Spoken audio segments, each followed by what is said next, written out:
When we talk about faith, there's clearly a breakdown in communication. There's a reason why Mashiach, Messiah, and Messiah communicate are the same word in Hebrew, because ultimately to bring world peace, we need a great communicator. And in order to really understand faith, we have to understand the Hebrew language. And that's why there's a prophecy in the book of Zephaniah that the whole world will soon learn a pure language, that we can finally speak the same language, a pure tongue. And so the word faith in Hebrew is Emuna. And that comes from the same root as the word imun, which means practice, and ne'eman, which means loyalty. So what does the word Emuna, faith, actually mean in Hebrew? It means faith practiced with loyalty. Faith practiced in life with loyalty. Faith in action is Hebrew faith. So what does that mean for us? That means that not only acting out our faith will build us into the people that God created us to be. In all of the challenges and all of the doubts, we stay true and loyal to our faith.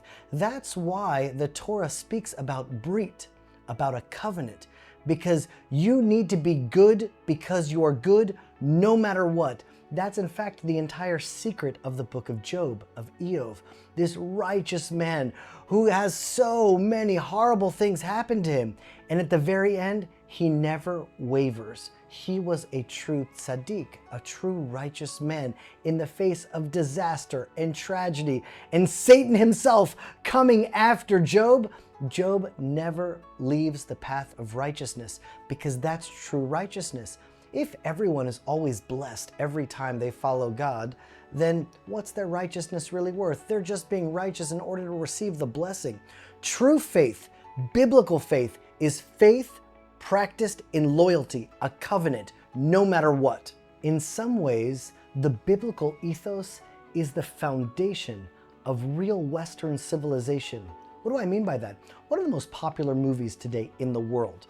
They're all the superhero Marvel comic book characters.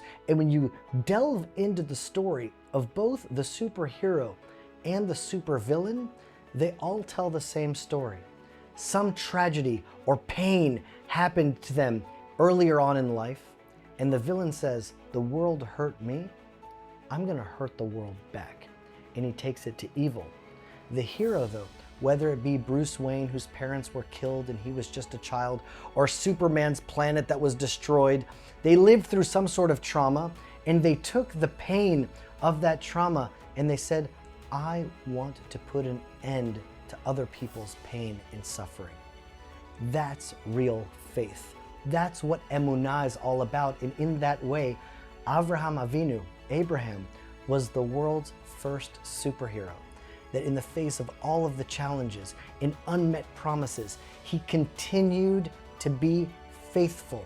In some ways, to have Emunah is to be faithful, to have trust, and to live out that trust. That's why Vayaminu beHashem uveMoshe avdo, and they believed in God and Moses, his servant, as they're walking through the Red Sea. It's not that they believed in God like they believed in aliens or they believed in this theology or that theology. They believed in God and in Moses. Well, Moses is right there before them. What does that mean? It means that they had faith and trust and action and loyalty, and they followed Moses and God into the desert. That's real faith, and that's the faith that all of us need now. And the world is going to push us to a place where that faith is exactly what's demanded. And with that, I want to bless everyone that we live with true emunah, that we live with true faith, and we actually become the superheroes that we were created to be. Shalom. Hey, this is Jeremy Gimpel. If you enjoyed that content, then you will enjoy all the content on the Land of Israel Network at www.thelandofisrael.com. And if you want to take it up a level, you can join our global community of people that learn together, that work together, that are all a part of a global movement of over 1,000 families all over the world. And you can join the Land of Israel Fellowship. Check it out on thelandofisrael.com. you.